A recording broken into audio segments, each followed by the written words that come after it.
Good afternoon, everyone, and welcome to Pioneering Pensions. For those who don't know me, my name is Stefan Lundberg, and I have a passion for pensions. Today's guest is Alfred Slager. He is a professor at the TIAS School of Business and Administration at Tilburg University. And apart from his academic credits, he has done a lot of hands-on work, being a board member in one of the biggest pension funds in the Netherlands.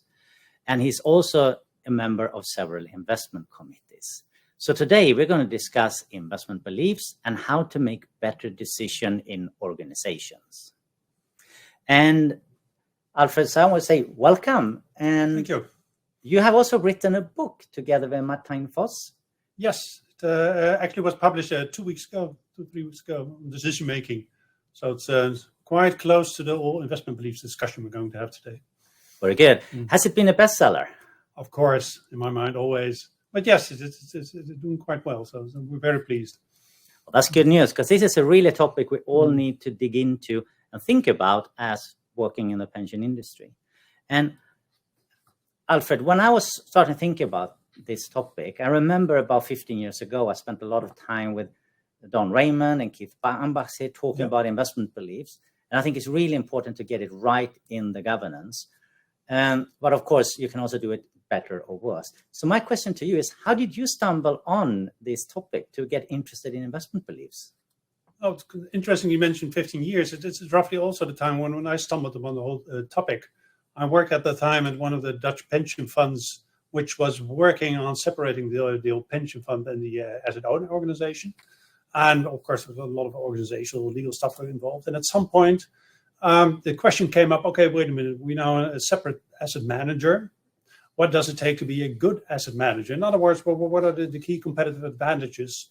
And that's where I delved into the whole topic. And then, investment principles, the IO, for example, had those. But also Keith Ambach here and Don Raymond did a lot of work on this. And I found that, they expressed the need for investment beliefs. We had to delve a bit more deeper. So we developed a framework to set up, make those investment beliefs implementable to make you a good pension investor. So that's basically how it started. Okay. But then, so you started by reading Don and Keith, and you realized, let's take it one step further. So putting on your academic hat, how did you sort of dwell into it? How did you approach the challenge? As you mentioned in the introduction, I'm a bit of a academic. So yes, I think it's very important to have the theoretical framework in place, but also the practical application. What we did, I think that the overall principle should be, from a board perspective, you should give clear guidance towards the asset manager in such a way that the manager will be able to make his or her own choices within those boundaries. So clear, but not completely constrained or perspectives. And it should also contain choices. In other words, if you choose to do something, you should also choose to do something not. And that was the basis. So we built a framework based on 4 different steps, all the way from formulating the belief, having the argumentation, thinking about implementation, but also what is needed from an organizational perspective to make it successful. Okay, that's a very good framework, because just believing in something and you don't have the tools or the organization to deliver, you're not going to be able to get it happening. I was thinking, you could think of it as a compass then for the investment managers in your organization. Yes. And so what you are basically telling them which direction is north, so they can navigate. So can you dwell a bit deeper on these 4 questions, explain them a little bit more, what they kind of mean in practice? Because I think that's where most of our listeners are interested. Yeah. If we talk about investment beliefs, they're about the big choices in your investment portfolio. So you have to think about diversification. You have to think about active versus passive management. You have to think about how to utilize the long-term horizon. So the big questions are out there, and you have to make a choice in those. And that's the starting point. That's the belief. That's your specific view on how to interpret, I think, the specific topic. So I believe the active management, for example, exists. Diversification a small amount of diversification is effective. We can utilize the long-term horizon, those kind of statements. But of course, the statement itself is nice for the PR department. You need to have something more. And that's the second part, where you move towards what sort of evidence do I have to substantiate this? And it really starts, I think, with academic evidence, of course. What do we know about diversification, for example? So you have to be clear what sort of specific forms of diversification are we talking about, what sort of evidence is that it exists, and what, of course, are the limits. And based on this, you build a sort of amount of comfort on how it works. The third part then would be the investment strategy, how I'm going to implement this belief. For example, if I say, well, I think we can do effective diversification with a selected number of assets, the next question is going to be, okay, how will this show up in the portfolio construction? What are you going to do and what are you not going to do? In other words, you give parameters in order to make it applicable, to make it workable. If you say we think that passive management or active management pays off, you have to introduce what sort of specific investment strategy does it work or doesn't it work. That being said, the third part, investment strategy, I think the fourth one is equally important. And that's okay, given the fact that you have a belief, that you figured out what sort of argumentation is behind this and how to implement this, you also have to look at the organization to sort of see what is needed to make this successful.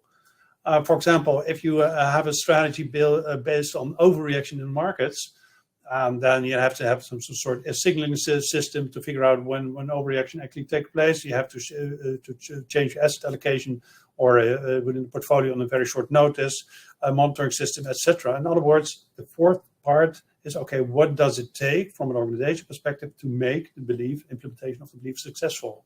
I think that the fourth one is typically something which we tend to forget, but it's crucial. Otherwise, we just have a lot of paper. And then the fourth one makes the difference between, I think, an average and a good investor. I think that's very insightful. And I was thinking about Yogi Berra, the baseball player and baseball coach. He had this saying, in theory, there's no difference between theory and practice. In practice, there is. So now we heard the theory of how you should do and implement your investment beliefs. What are the good things you've seen in practice when people implement it? Do you have any sort of, you can share with us, good experience? How do people use this in a good and constructive way?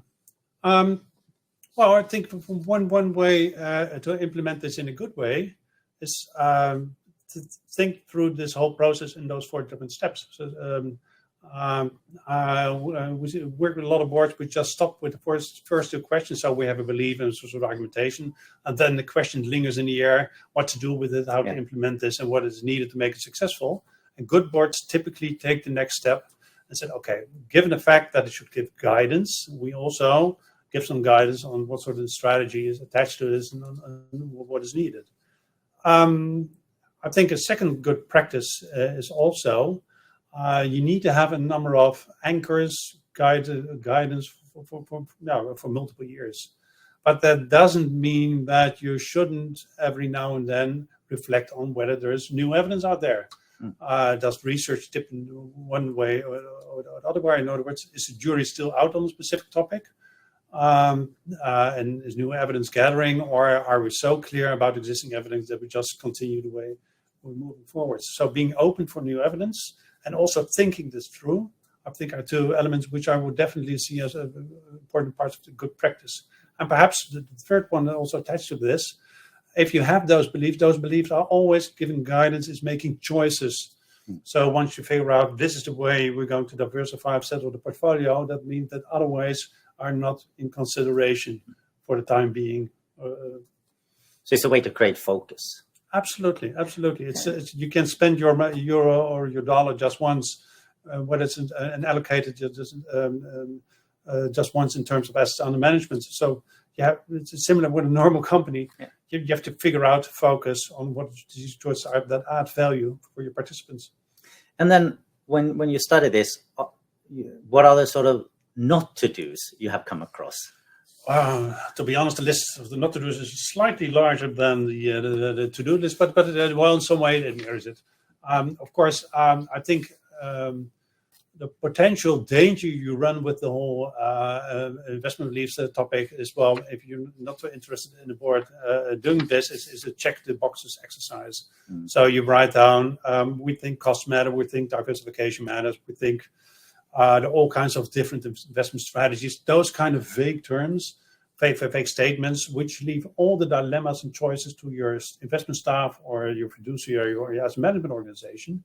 But it bites you in the end, because all the questions are then pushed up backwards to you as boards. So I think that's one.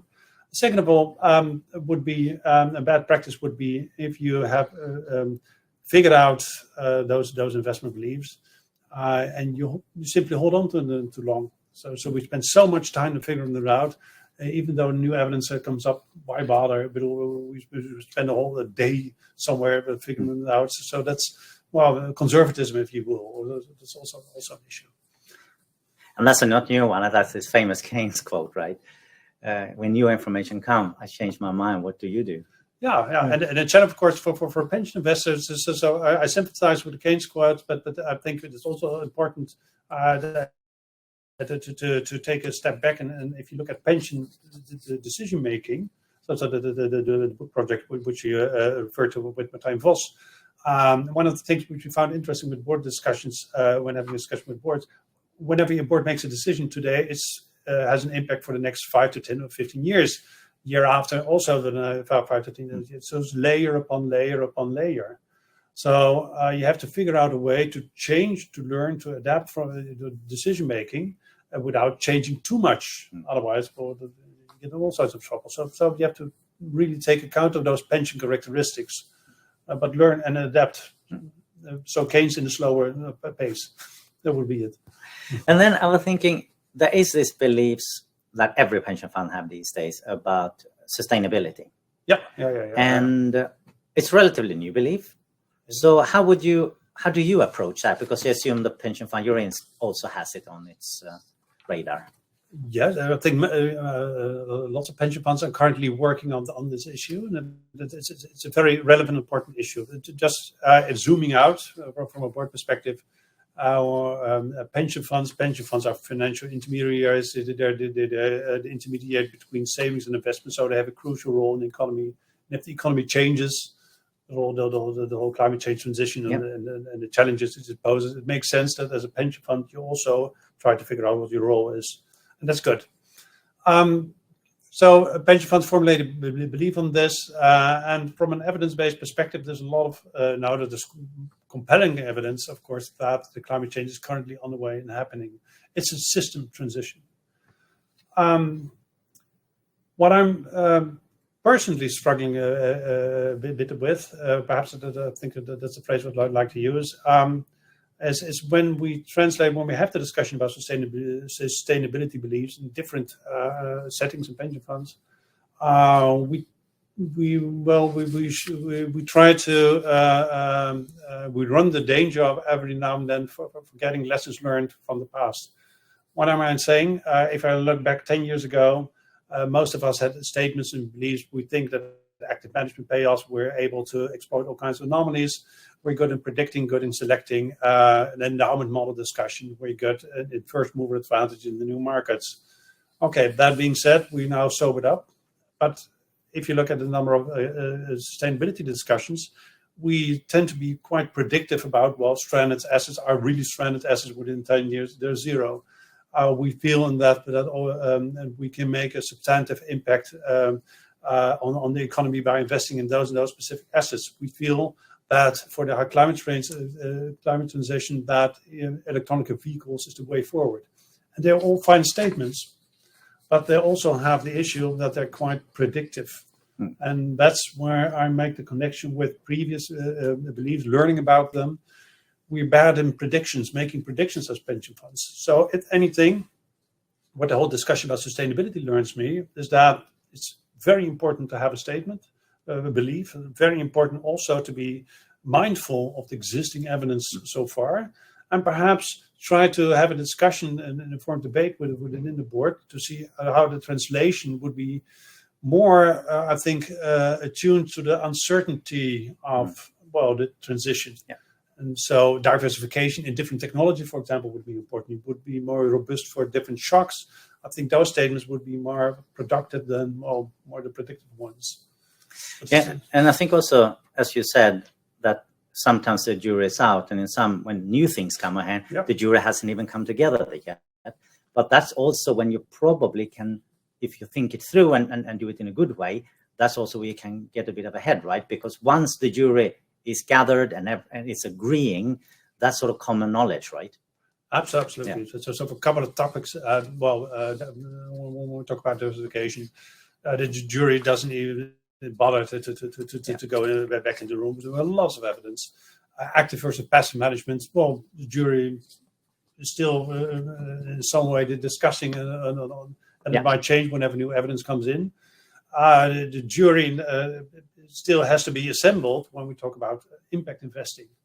And that does, don't get me wrong, that doesn't mean that impact investing is a bad thing in some way, but it does mean you have to be mindful when formulating your belief and translating this towards implementing impact investing. You have to be mindful to check new research every now and then to see whether it challenges your original belief and whether you have to amend it.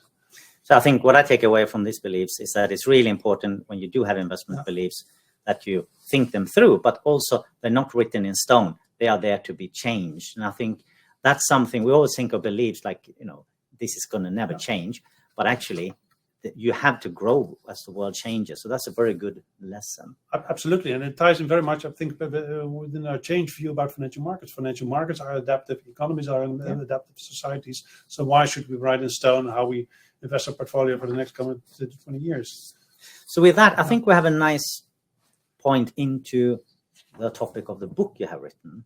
And since you are a board member of one of the largest pension funds in the world, how when you think about your journey as the individual, as Alfred, the board member, into becoming a decision maker, how have that changed you as a person? It was a very good question. Whether it changed me, I don't know. But I think working in the investment industry, what we just mentioned about the adaptiveness of the financial industry, I think it's a great intellectual challenge to work in the investment industry to make sure that participants will have a better pension the next day than they have today. And decision making plays a very important part in this. And what I bring, I think, in my current job as a board member, is of course a lot of experiences. I worked at a pension fund where we looked at during the financial crisis outside and said, wait a minute, we have no options whatsoever to tackle this crisis. Then I moved towards becoming a chief investment officer at a different pension fund. Said, okay, there are options, but they're painful. So even the decision making is also making painful decisions. Then I went to another board. So I always take these kind of experiences and try to figure out what makes me a better decision maker. And it's on 3 different levels, of course. The board as a collective, I think, especially in the pension industry, we have almost an implicit assumption that the board as a collective is better equipped to make difficult decisions than me as an individual. Yeah. And that applies especially for very difficult discussions. So, for example, in the Netherlands, we currently have the pension reforms going on. And I honestly feel that if I zoom out, I think that the quality of decision-making really improves by the fact that so many people are on board adding different perspectives. But the other perspective, of course, would be tying in, referring back to the investment beliefs discussion. I and other board members bring in investment expertise. So we try to find the right flying altitude, if you will, to make sure that, strategy and investment beliefs and translation are in such a way that, we as a board can be effective, the staff, but also the pension delivery organization. Well, making decisions, because that's what you're saying, that's the job of a board. And it's kind of easy to make decisions, you just make them, but it's really difficult to make informed decisions. So yes, I'm thinking simple mindset to make simple decisions and sleep well at night. But what kind of decision makers do we need in a pension fund board? Do we need the one who say, do it, or do you need thinkers, or do you need a combination? Combination would be the most diplomatic answer, of course. One step back. I think that the interesting thing is, if you're a board member, if you're in any kind of executive or role, you're assumed to make decisions from day one. So being a board member, I'm involved in preparing decisions, discussing decisions, making decisions, and following up on decisions. The only thing I do. Interesting thing, of course, if I look at my competences and framework and background, I think regulators might have the same experience. The question I didn't ask beforehand: are you a good decision maker, and what sort of a decision maker are you? And it's very important to have different kinds of decision makers within, of course, your team. First of all, as a board, as a collective, you need to have the whole overview of a decision. So making decision on the spot, I think that's quite easy, but you have to figure out, why are we making this decision? Is it our decision to make? Do we have a clear view of all the alternatives? Are there not any specific blind spots? If we make a decision and hand it over to investment staff, is something which is implementable, not ambiguous, etc. And at the end, can we evaluate this? So we need to have people on board which can have an overview of the whole decision. But yes, you also need board members who say, okay, wait a minute. Being a board member means training 364 days. Wait a minute, I shouldn't extend the year. Just training for that one difficult decision, whether it's a crisis or whether the big change. And that's what it's supposed to do. And there you need someone pushing you, I would say, outside the comfort boundaries. So it's, in that sense, yes, long answer, but combination. And I was thinking, if you, based on your book and based on experience, what is your recommendation to people who are trustees today? When it comes to making better decisions, right? So. Yeah.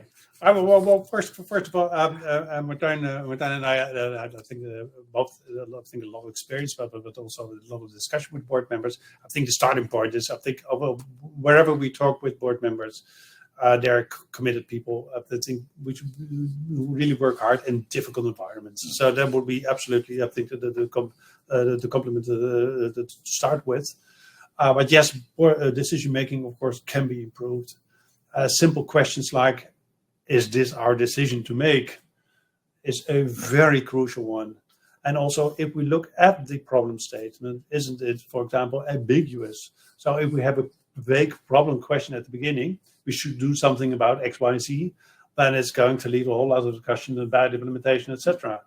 But we can also ask simple questions along the way. Did we really review all the alternatives out there? So the interesting thing is, what sort of came to mind in the discussion with Martijn and I had, it's really the simple stuff which really improves decision making. It's hard work, but it's simple stuff. And underlying, for example, we have the question about modeling, knowing which models you use and why and how. Just those kind of questions, getting those right, and you go from good to excellent as a board member. So free tip. And let's dig into the models, because I really like that kind of topic.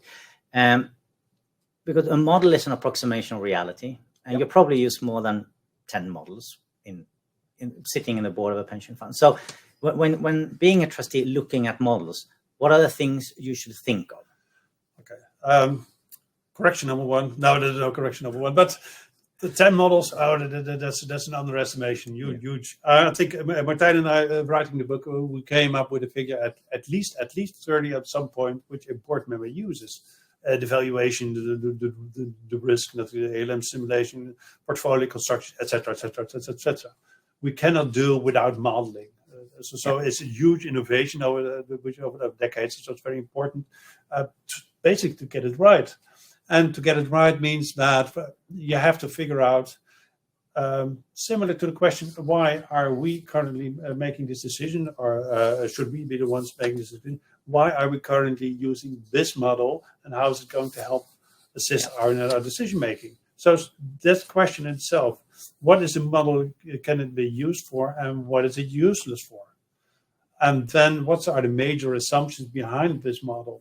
Those are far more interesting questions which help you in your decision making than looking at, wait a minute, the last figure in the scenario was 2.0 instead of 2.2. and trying to see how whether somebody in the board says, well, it's very smart you picked up on this. So the why questions really help you improve your decision making with the modeling. There's Amory Lovins, he had a very nice comment on this. He says, models make a good servant, but a bad master and a worse religion. And I think that's kind of summarize it. The models are a tool, but you shouldn't believe in them too much.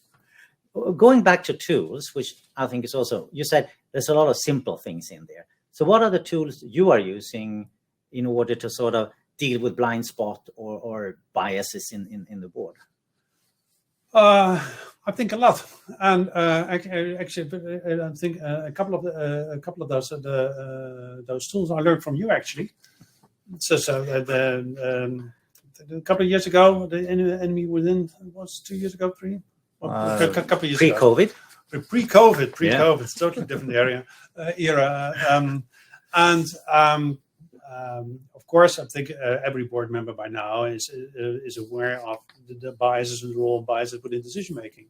But for example, I was a chair of a committee, a pension fund, and one of the things which I like very much about your presentation, but why not see how much if we work with pre-commitment, how would this improve our decision making? And with pre-commitment, I mean, instead of just discussing a specific topic and decision with all your board members and advisors, ask them beforehand to write down what their advice is. So you, as a chair, you collect all the different information.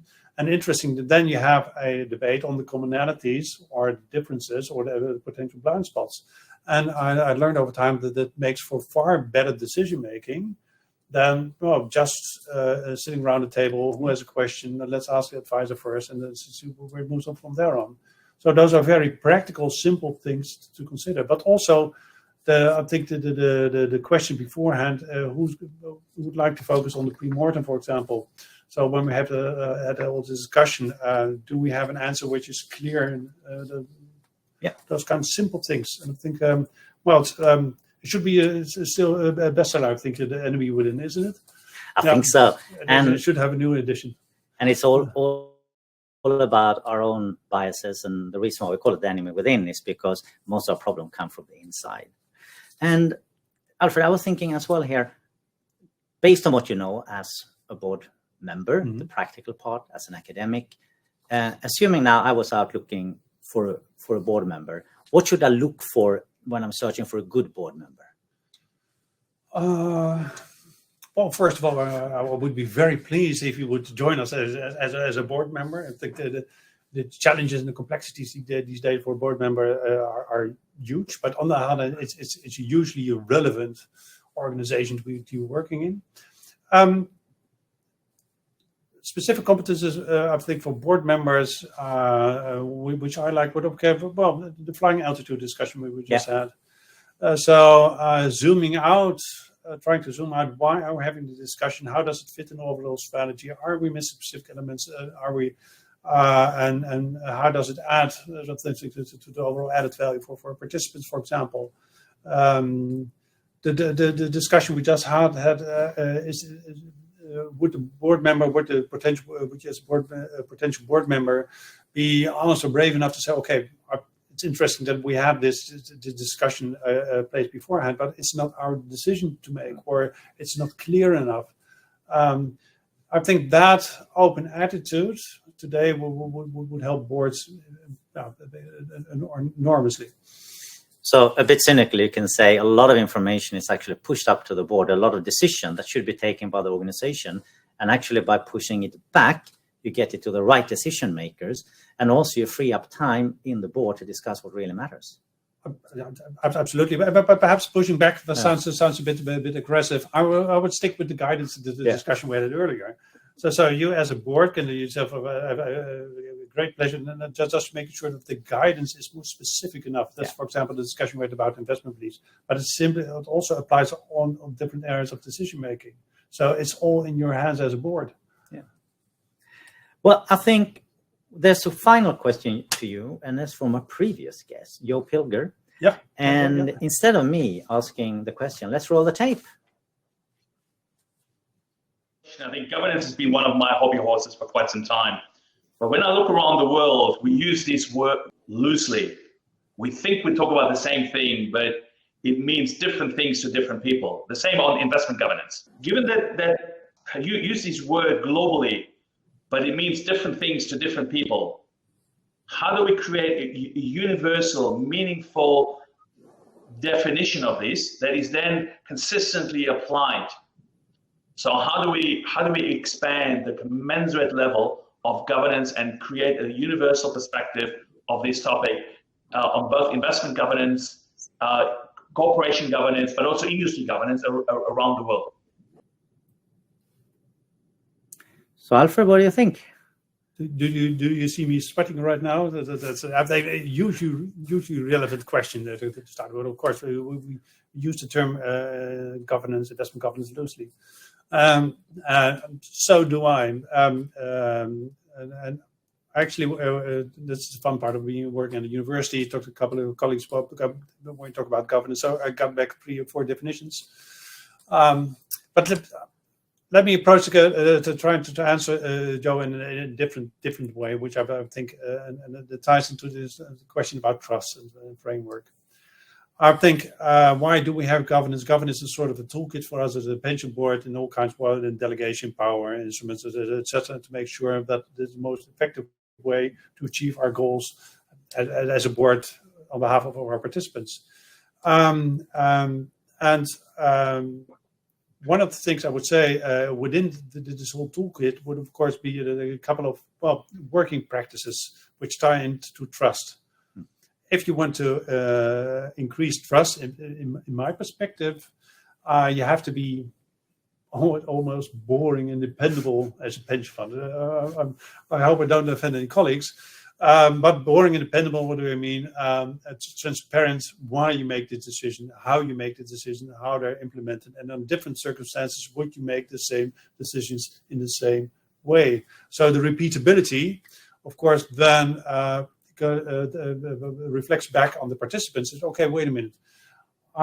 Even if I were to go on a vacation or a sabbatical or whatever, a couple of years and go back, the results would, of course, not be predictable, but the way they made their choices, I understand how they've made them. So this predictability and repeatability, I think, is in the hands of boards to do that. And that's where the investment beliefs discussion we just had in decision making ties in very nicely, crucially, because the investment beliefs framework, for example, as basic for decision making. So the beliefs, argumentation, the strategy, but also what is needed in an organization creates such a dependable, I think, decision-making process.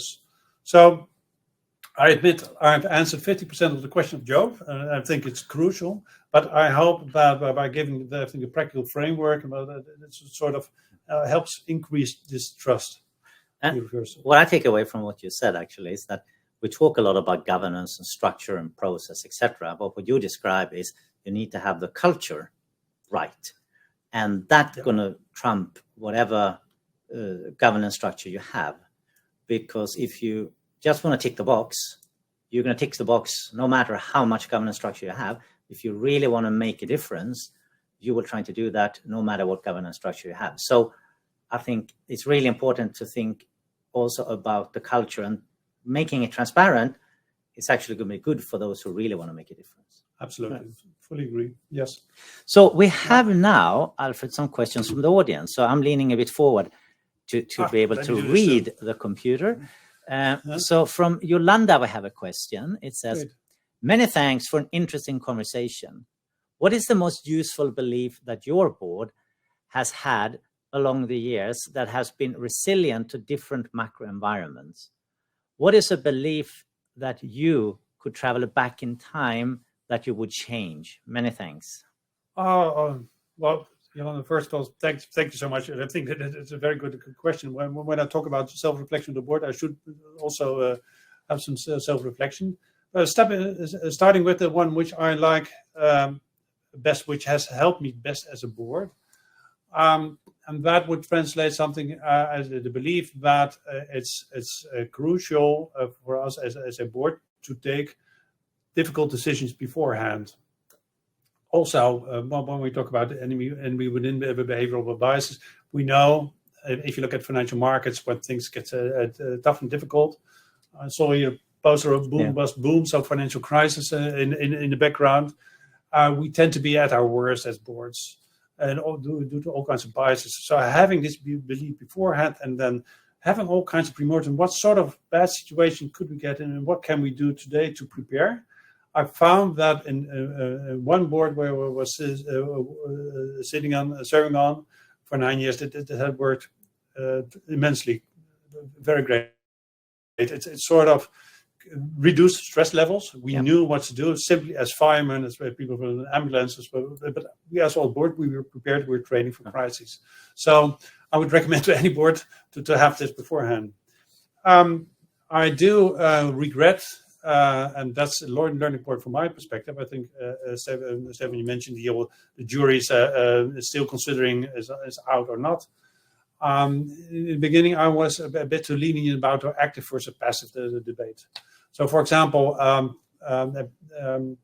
didn't think this through. I think that is my learning point. What am I saying? For example, a pension fund said, well, the board suggested, well, Alfred, why should we write? We're agnostic about the active versus passive management debate. Okay, that's great, but what does it actually mean? Why? Yeah. What sort of argumentation do you have? Well, it's 50 for passive, 50 for active. That's why you're agnostic.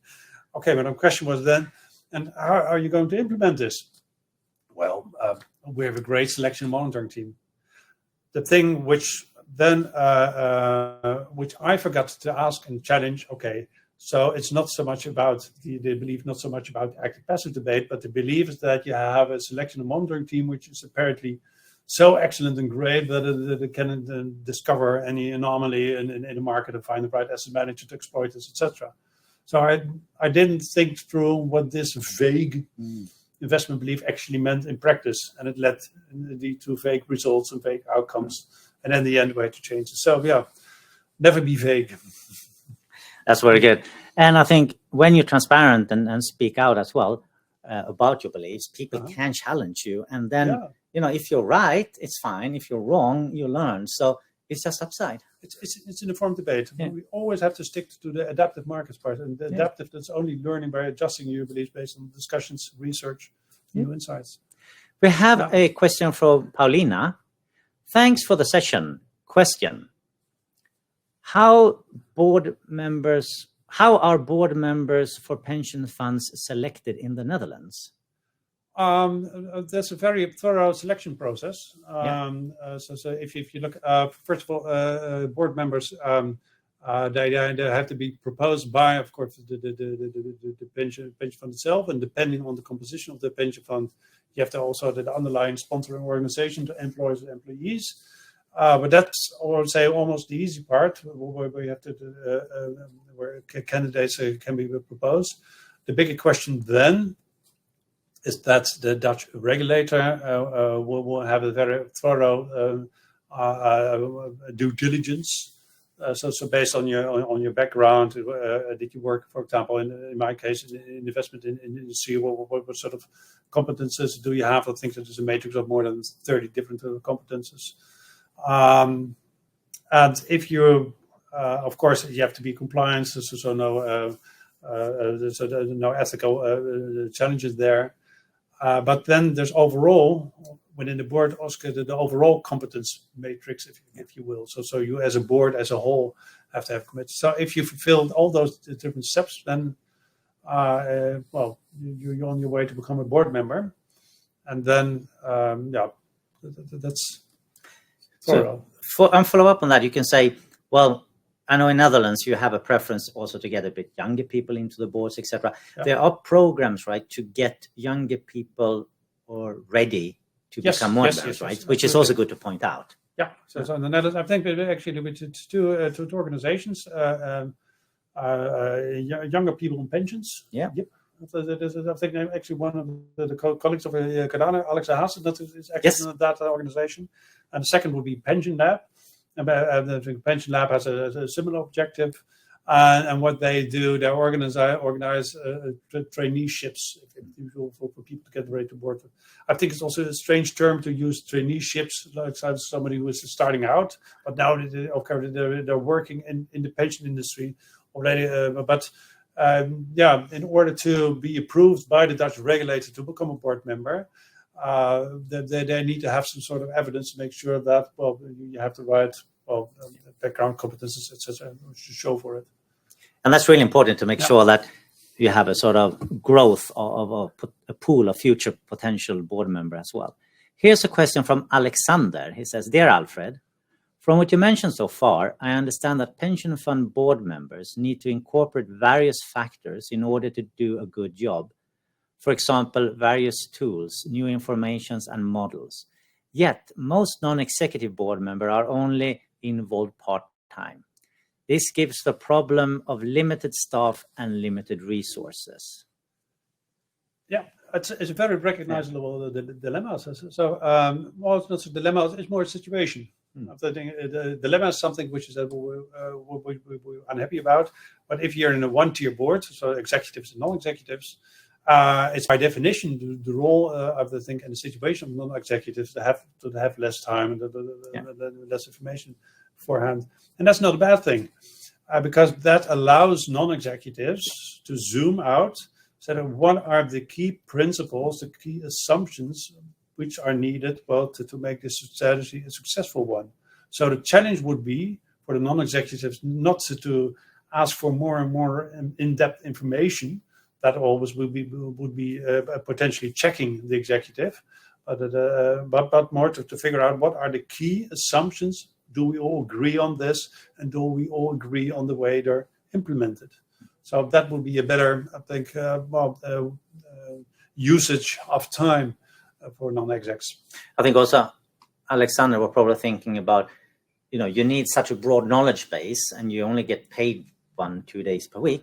How are you going to be able to build and maintain that knowledge base? Oh, from that perspective, that's a good perspective. As a non-exec, it definitely helps if you're not only a non-exec at one pension fund or one organization within the financial industry. Yeah. You need to have more perspectives which you can then bring in your organization. I think, of course, that's the added advantage of a non-exec. So see, there's another question here. So it says, it's Alexander again. What is your view on the effectiveness of governance structures with a lot of part-time non-executive members? So are you going to can you be effective if you have a lot of non-part-time? And you might say in other countries, perhaps you have a board where you have a 2-tier board, and the first tier is basically everybody's working 1 day per week and come together now and then. Can you be effective if you work so little time together? Because you need to form relationships and sort of build a team and build a common understanding. And if you meet, say, 10 times per year for 4 hours, is that enough? I think perhaps to add to this, in the Netherlands, I think when we talk about the one-tier board, it's a bit more than, I think, 4 hours per month. So the Dutch would be a different situation. But yes, if you think about, yes, you can be effective, once again, if you focus on the right questions. So we had a discussion about the collective board decision making, where non-execs, of course, have a role. So this, if this really applies to the tough decisions, which really are helped by new perspective, new insights, if you're clear on those kind of questions and leave the other ones to the executive, I think that's very worthwhile. The discussion we just had about the other assumption that investment beliefs is a strategy. So I think the framework where within the investment strategies are developed and applied, if you focus on those, I think you can be very effective as a non-executive board. But you need to have those strategic points and also agree that those are the ones you're actually going to focus on. Yeah, and probably it's good then also you need a very good chair of the board who kind of make sure that people focus on the right things. Yes, and the chair is of course crucial. Acted with Martijn Vos, I think we almost dedicated the whole chapter on the chair. Originally 1 page, but then it was sort of increased. But yeah, due to this discussion, so the chair should ask, okay, which way are we going to make decision making? Is it our decision to make? Is the question clear enough? What sort of preparation should I ask from the non-execs? And just putting it on an agenda and seeing where the discussion leads. So the effectiveness of a board very much depends on the preparation, the question, of course, and the chair. I remember when I was a board member for one of the Swedish AP funds, I got the package to read, and you quite quickly get framed by the package. You don't start questioning, should I read this or not? Is this too detailed, or is it the right question? Because once you get the package, you tend to follow the package rather than questioning all the way it. to page 600. Yeah. This is quite easy. Yeah, but then you sort of fall in a mousetrap if you don't watch out. Huh? So here I have another question from Yolanda. Thinking about creating the set of beliefs, does it make sense to have one big belief and then make explicit some possible consequent beliefs?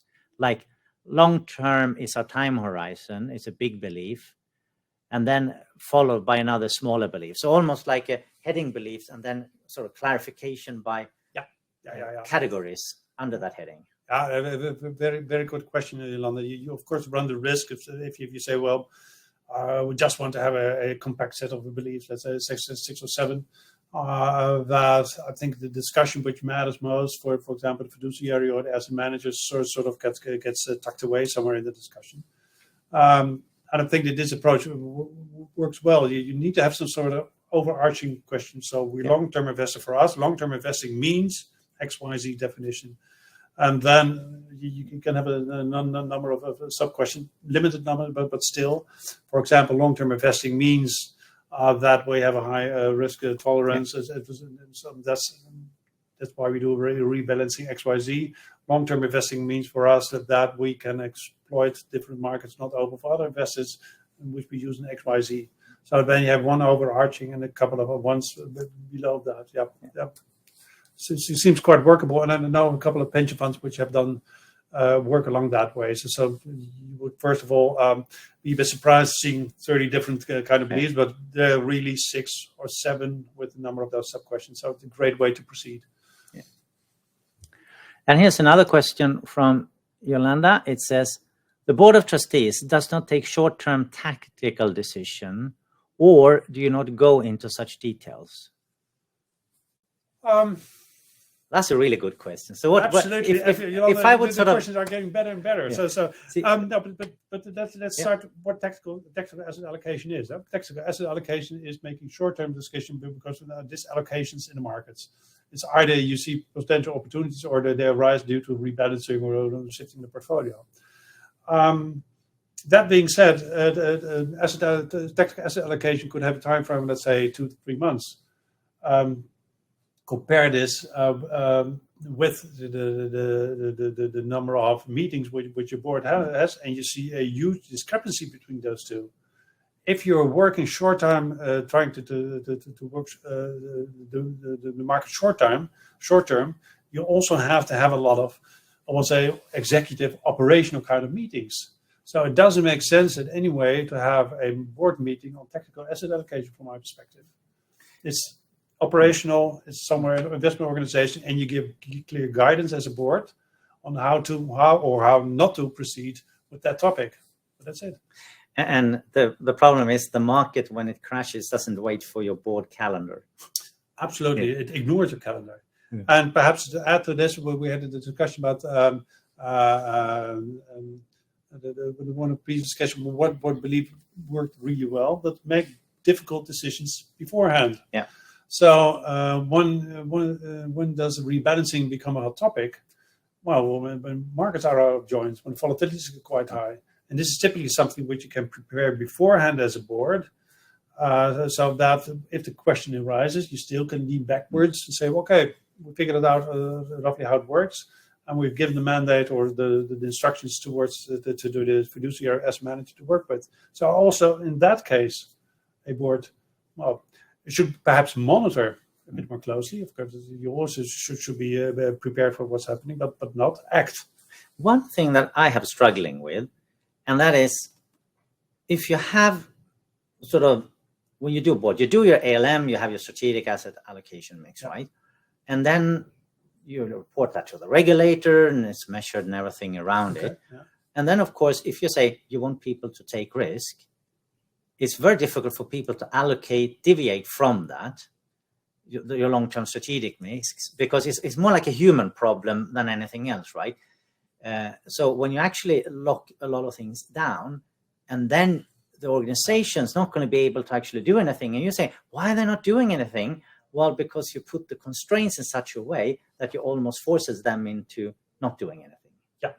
And that's something you have struggled. Have you thought about that? And when you're sort of giving directions, how do I give directions so actually give them the freedom to operate rather than boxing them in? Yeah, it's a very good question, and I'm struggling a bit with this too. Yeah. I think one of the studies, and I probably don't remember the authors, but it sort of stuck with me, and they looked at performance and how performance relates to the number of layers within an organization. And they found, for example, if I have 2 or 3 layers, there tends to be some alpha at the end of the performance tree. But if you have 7, 8 of the different layers, you have no alpha at the end. And the question is why? Because the manager at the end still is generating, working with the financial markets. And it all has to do with the further away the manager is, the more risk averse you as a board or staff or the fiduciary manager becomes, and introduces more and more different restrictions. So the challenge is to solve this is basically having an informed debate with all people concerned on the table. Wait a minute, you're part of this, I would almost say food chain, but value chain. The thing we'd really like to achieve is the best return for our participants. And if we look at the leakage along the way, what can we do in order to avoid this? An interesting thing is, I've organized this setting once at a pension fund, and they were flabbergasted to sit around the table and basically being aware that, well, we're all part of this value chain for the participants. So having a we discussion, how can we all together help our participants? And then you see that some restrictions are necessary, some restrictions are bureaucratic or always been done for a number of 10 years, etc., etc. And so then you can start working on building a solution. It's a bit soft remark, but I think. Well, we're dealing with people who has to take risk, and you need a system to support them. And if you build a system that doesn't support them, they're probably not going to take risk. So I think probably the soft factors are the hard factors. Yeah. And it ties into what we said at the beginning. For the investment belief decision making, you have to give clear guidance, but also in such a way that allows the asset manager to make sure that he or she offers solutions within those guidelines. So here I have a question from Pavel. Thank you for an interesting discussion. My question is, what do you think about restrictions in how many companies one person can serve on as a board at the same time? Oh, that's a very good question. I'm not a governance expert. That's the easy part. But you're a practitioner. I mean, how many boards could you serve in as a human? And do a good job. I could be interested in serving in more boards, but I feel, given the fact that I'm currently a board member at a larger pension fund, which requires a bit more time, I think it's a good choice that it is limited in some way. Because getting to know the organization you're working at, all the pluses and the minuses, the strengths and weaknesses, it's not something which you can do based on paper and for the 4 hours per month. But that's my personal interpretation. I wouldn't see any possibility for me to add a similar role which I have right now. It would make me feel really uneasy because it's more. I'm now in my second year as a non-exec, and by now I'm sort of getting the hang of it, how the organization, how the culture works, why specific choice I made, which at the beginning I found perhaps a bit strange or had a question mark, but now I say, okay, wait a minute, this makes sense. Or also the other way around. So we have here a question again. Akim, he says, is long-term investment promise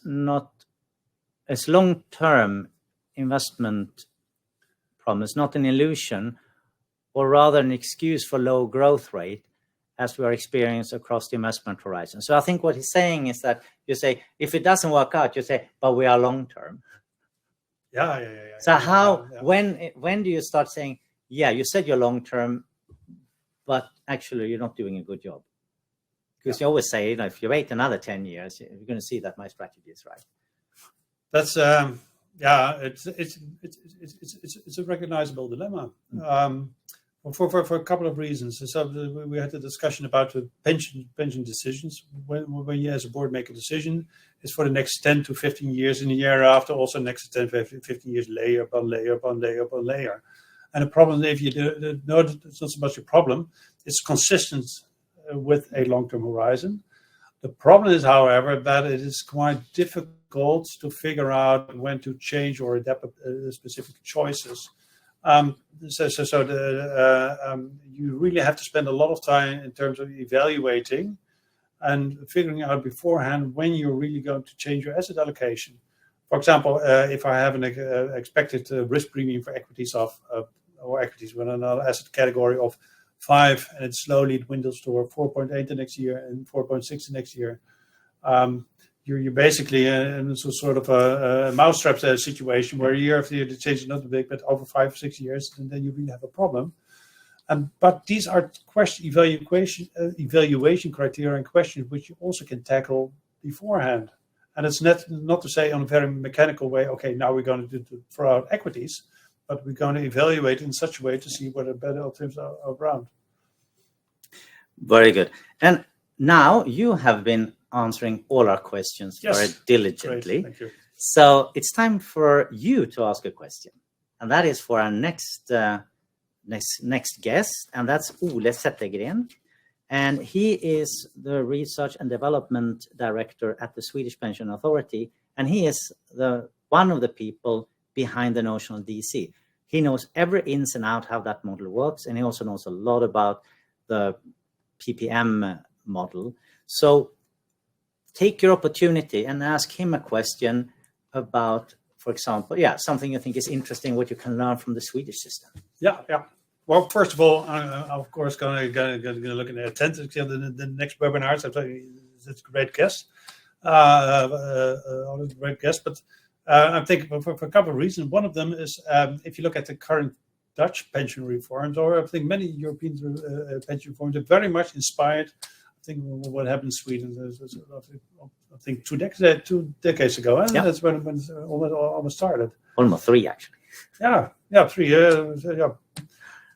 So it's been innovative, but it's also been closely watched and has inspired, I think, the policy making in European countries like the Netherlands today, but also Germany. So my question to the auditor would be, what sort of tips or suggestion would he give, given his inside knowledge about the notional DC for the Dutch?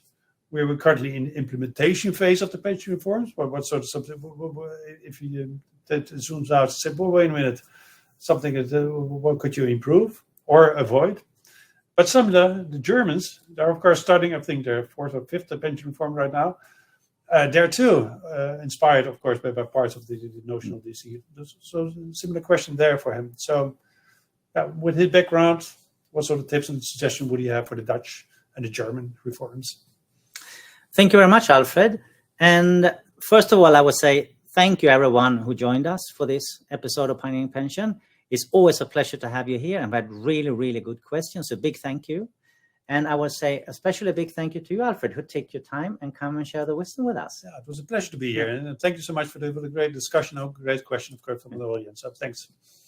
So until next time, which is November 30, when you can meet Ole and hear his answer on Alfred's question. Until then, bye.